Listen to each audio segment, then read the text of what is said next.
Hi, Eli. Thanks for helping my project. Could you tell me a little bit about yourself? Nathan, hey man, it's great to be on here. When you shot me a DM on Instagram or Twitter, and told me what you were doing, I was like, yeah, heck yeah, I want to be on. I want to support this. And so, yeah, I'm Eli Burton, and I do a lot of things, but I'm probably most known in the space community as being the creator of a graphic novel series called The Adventures of Starman. And I'm also very good friends with real life Starman. And you might have seen him. He was at the Crew Dragon launch. He got some awesome photos with the rocket. He seemed to have been all at the Tesla unveilings. And yeah, he shows up a number of times at SpaceX. So yeah, it's a cool guy to be friends with. That's awesome, and I can't help but notice the your background there. Is that a virtual or real background? That is actually, so the art is real, but I actually have a green screen here behind me. So I'm sitting here in my YouTube studio. If you could see what's around me, it's like there's like 8 lights. There's this wall is completely smooth and green. I've got soundproofing everywhere. So I run a podcast and do a bunch of YouTube content myself as well. So I decided to make the investment and to be able to do the production quality. But yeah, I- this art here actually. So this Starman and Roadster, this is actually cover art from episode 1 of the Adventures of Starman, and the detail is so good. It can almost be hard to tell sometimes. In fact, the detail's so good that's how you can tell this is art and not real life. Because on the live stream, we didn't even have it in that high of fidelity. and can you kind of talk about what inspired you? Well, first of all, talk a little bit about the real life of Starman and what inspired you to create it, and kind of a little bit more details about that. So I've been obsessed with space ever since I can remember. Like 2, 3 years old, I was immediately already in love with the sky and the idea that humans could be out there. And basically, my entire life, nothing has happened in space. I mean, the only thing notable in my lifetime prior to the Falcon Heavy demo launch was that the space shuttle program got canceled. And for about a decade, the United States was doing practically nothing. So fast forward to 2018 and the demo of the Falcon Heavy launch, where Elon Musk does this insane Tony Stark move where he puts his cherry red roadster into the payload for the demo flight instead of using concrete blocks. Puts out this Instagram post and says that would be boring, and boring is terrible. And then he introduced the world to Starman, and it was like, oh my god, this is insane. But at the time when Elon first said he was going to do all that, nobody knew if this rocket was going to even be successful. Even Elon seemed to think it was going to be a 50% chance whether it was going to be the greatest fireworks show you'd ever seen or a nominal flight. Well, thankfully, the launch ultimately was successful. And that moment where Starman blasted out of the capsule of the Falcon Heavy, synchronized to life on Mars, we got to see this incredible view of the side angle of Starman in his roadster just cruising in orbit around Earth.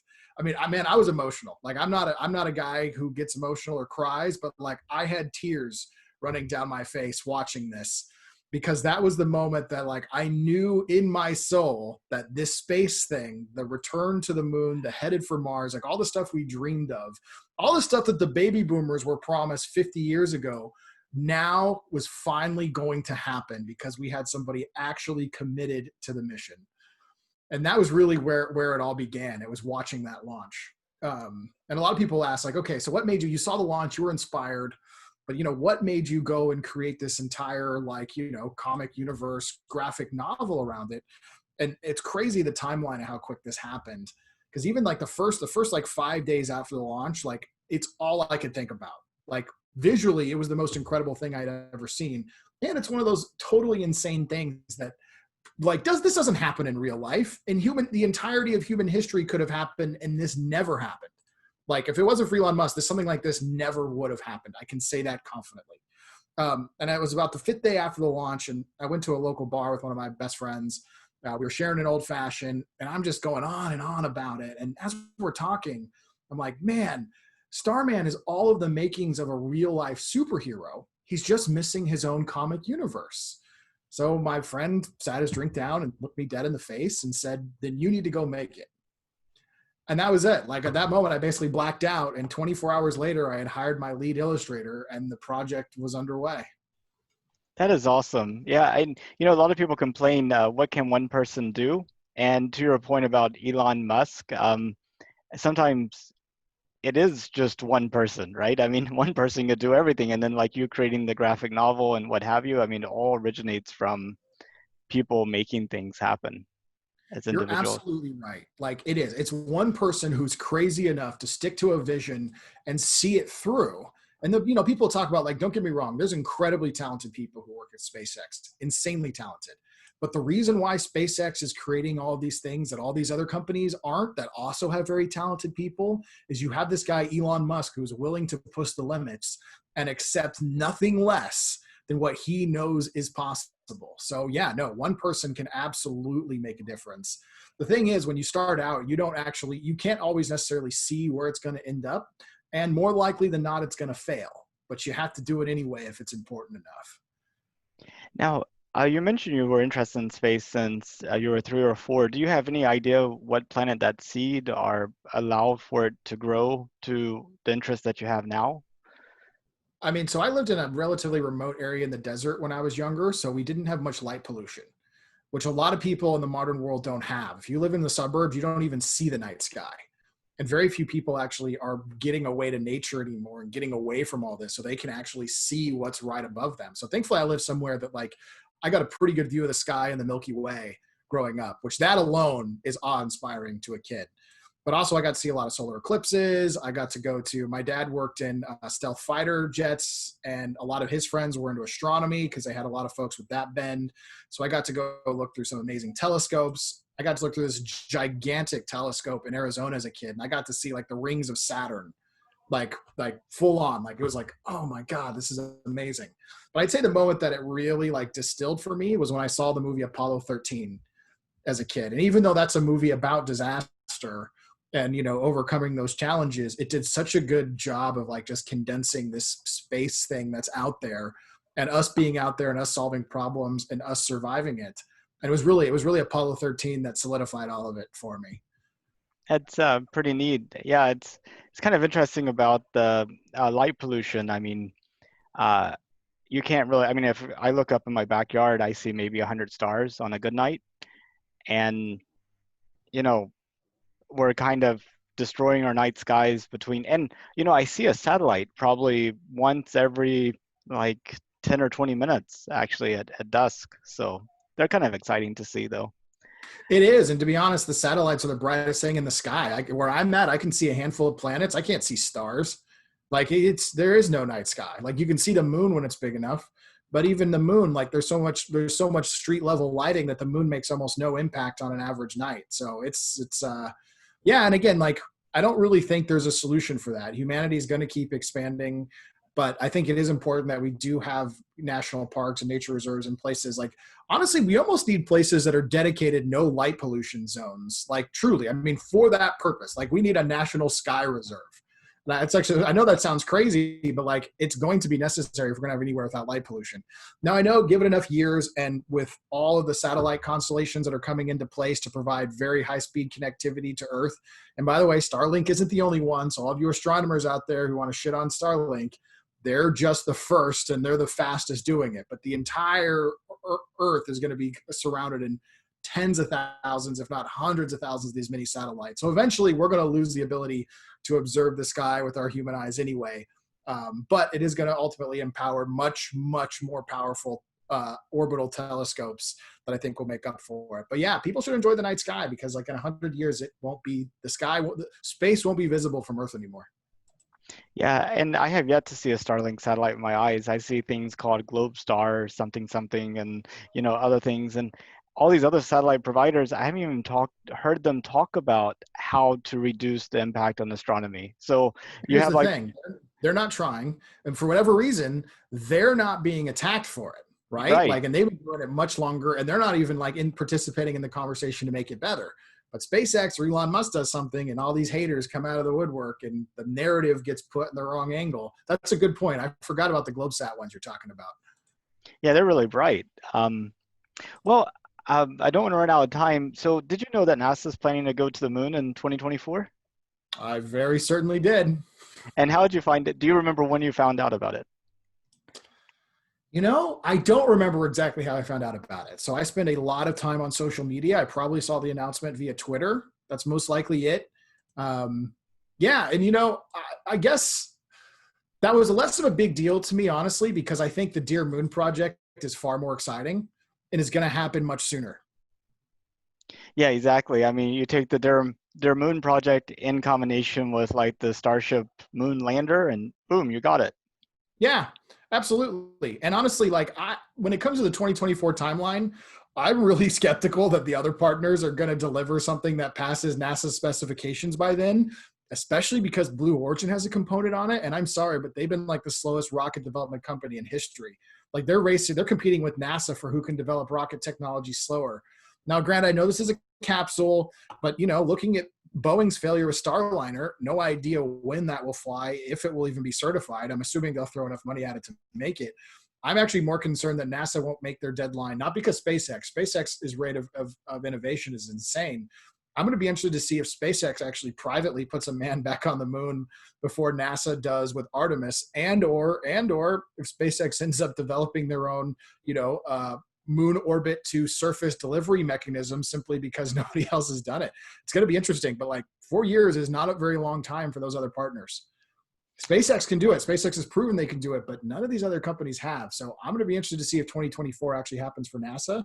But I think SpaceX will put a Starship on the moon, even if nobody gets out by then, just to prove that they can do it. Yeah, I feel like that this decade is the decade we had all been thinking, um, we had expected the past few decades to be in terms of space development. Like it's gonna make up for all the things that didn't happen with Yeah, and I Starship feel like and this is what, again, the baby boomers have been waiting for ever since this 1970s, right? Because they got to see multiple Apollo landings, and then we kind of just stopped. So no, I think there's multiple generations here that are finally like ready to see the payoff of a promise made 50 years ago. well, where does space like fit into your sense of like civilization priorities? I mean, we've had the wildfires in Australia, the pandemic, the rioting, the economic issues. Uh, a lot of people are wondering, is space, a lot of people think of space as being a luxury. Other people see it as being like an imperative that if we don't do it, we're going to die. And I just kind of like wondering where you are on that spectrum. So this is one of those things that a lot of people's response to be honest, just pisses me off, because I see a lot of people of like, oh, we have to solve all these problems on Earth, and like we don't need to worry about space, just need to fix Earth. I understand where their heart's at, but unfortunately it's a very naive perspective. One, because they don't understand how much space costs. And two, the value in space exploration does several different things. One, the concern of someday there being a major catastrophic event that could end all human life is not unreasonable. The dinosaurs went extinct. Asteroids have hit Earth. We have thermonuclear weapons that we can bomb this place into oblivion over 7 times every bit of landmass. We've just had a pandemic. Thankfully, the fatality rate of this pandemic really wasn't that bad compared to some of the diseases that are out there. We could have a large economic collapse or a collapse of the fiat currency system, which, by the way, is in more jeopardy than ever thanks to all the government spending and bailouts that they're trying to do as a result of their response to coronavirus. There are so many different vectors of attack that could really destroy human civilization that keeping all of our eggs in one basket is not good for our longevity. Now, the other part of it too is there's a lot of technological advancements that have been made that have massively benefited Earth as a result of space program. Because these technologies that are developed for space usually have great applications on Earth. That specifically includes things like water and air filtration. Our early advancements in solar panels were done for NASA. We've had major advancements in, I think MRIs, actually came out of the space program, which has been a huge detection, life-saving measure. So the technological advancements are huge. And also, too, people have a misunderstanding of how far money goes. All of the money that SpaceX has spent in their entire history would maybe be enough to feed every human on the planet for a day and a half.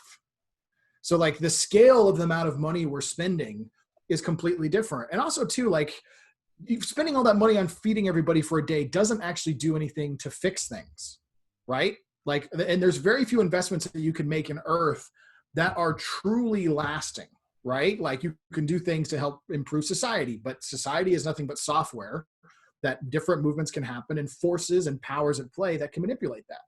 And that's another part of it too. There's a lot of people on this planet, and when I not say a lot of people, there's a lot of wealthy interests that have large positions of power that have no interest in fixing this thing, and they just plan on using this planet to extract as much wealth as possible. And I think the biggest symbol of that is big oil. And although big oil is this broad strokes term for like the energy cartels, they are the biggest power brokers on earth because you can't live without energy. And regardless of how all we feel and who we vote for and all that, they control the majority of the world's wealth, and they're going to make choices that are not in our long-term best interests. So have it like, there's a lot of things that we can do. Don't get me wrong. And Elon's done them with like Tesla and electric vehicles. But Tesla's been around for 12 years, and I still don't see another major auto manufacturer producing electric vehicles to help solve this problem. Don't get me wrong, they're getting started, but these problems aren't being solved. And again, there's just such large financial interests that are interested in maintaining the status quo. And the status quo means we drive this planet off, all drive this planet off the cliff together. So although I think there's a lot of things that we can do, suggesting that space is a waste of money, I think is just is coming from maybe a good place, but just a naive perspective. Yeah, and especially considering that we actually spend more on maintaining our nuclear arsenal and refreshing that than we do on NASA. I mean, here's an activity that its whole purpose is to destroy life as we know it. For some reason, we think that's going to preserve it, versus this activity that could be a waste, but has shown that it does have some benefits that are civilization improving, They talk about potentially. actually, thank you for that an example, by the way, because anytime I hear someone bring that up ever again, I'm going to say that response. How about we stop spending more money on nuclear weapons than we do on space? Because you're absolutely right. Nuclear weapons only have one functional purpose: to destroy life. I understand there's arguments that they have a deterrent role, and I'm not suggesting that we can just nuclear disarm while our enemies have nukes. That's not what I'm saying. But when you look at the amount of money being spent, you're absolutely right. And you never hear somebody say, oh, we shouldn't spend money on nukes because blah, blah, blah. It's just using it to attack space. And the other side of it, too, during the 50s and the Apollo era, the NASA program was actually one of the few programs that was actually revenue net positive to the United States, when almost every other program is net negative. How are you measuring that in terms of net positive versus net negative? I don't quite understand. I wasn't the one that did the research, but there's been economic analysis of how the technologies developed out of NASA turned into industry that produced tax revenue and jobs. Okay. Okay, that makes sense. Um, I think I know the answer to the last question, and that is, if it was safe and affordable, would you go into space? I am absolutely going to go into space, and it may or may not be safe. I'll do it anyway. But yeah, no, I plan to. My goal is I'm definitely going to go to orbit. That's going to be very, like, that'll be reasonable in my lifetime. You know, might take a big chunk of retirement savings, but I'm definitely going to orbit. I'm going to do it with SpaceX. I trust their rockets the most by far. They're carrying astronauts. Maybe years down the road, Virgin Galactic will get their space plane together, but I'm a little concerned about that at the moment. So that's years away from me. But yeah, I'm definitely going to go to orbit. My real goal, though, is to at one point step foot on the moon. But that is as far as I'm going to go, because although I want humanity to become a multiplanetary species, I think humans getting to Mars is the most important thing that we can do for our long-term survival. And like the core of my like Adventures of Starman mission, which is to get people inspired to going there. I have no desire to be that person, because I like my comfortable life on Earth. I like my Tesla. I have a 5-year-old daughter that I want to see grow up. And going to Mars is going to be like one of the toughest things humanity has ever done. It's going to be like Oregon Trail 2.0, because not only is there tons of things out there that can go wrong, the atmosphere isn't breathable. So those humans who go to Mars are going to be true heroes. And the first people who go are going to be going knowing they probably won't survive. So again, they're people I'm going to celebrate and support and help inspire, but I'll never be one of them.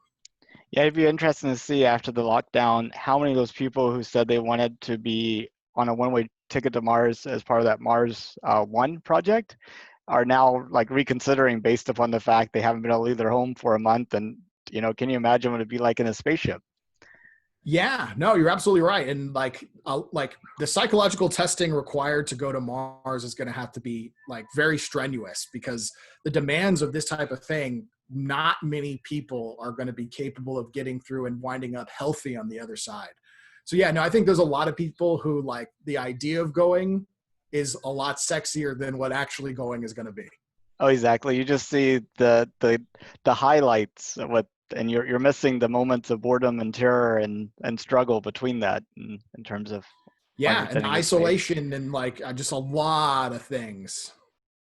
Well, Eli, I really appreciate your time. Did you have anything else you wanted to cover before we close the call? Yeah, if you guys want to check out what I'm doing, I'm most active personally on Twitter at Eli Burton _. And if you want to see my main project and see what it's about and see the backstory and the mission, you can check it out at theadventuresofstarman.com.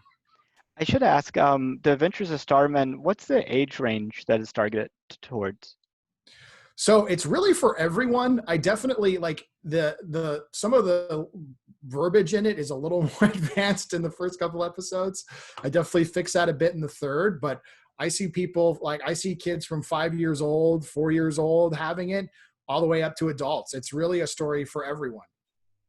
Awesome. Well, thank you so much, and I really appreciate your taking your time out to be part of this. Nathan, thanks for having me. I love this subject. Would love to come on again someday. Thank you. Bye-bye.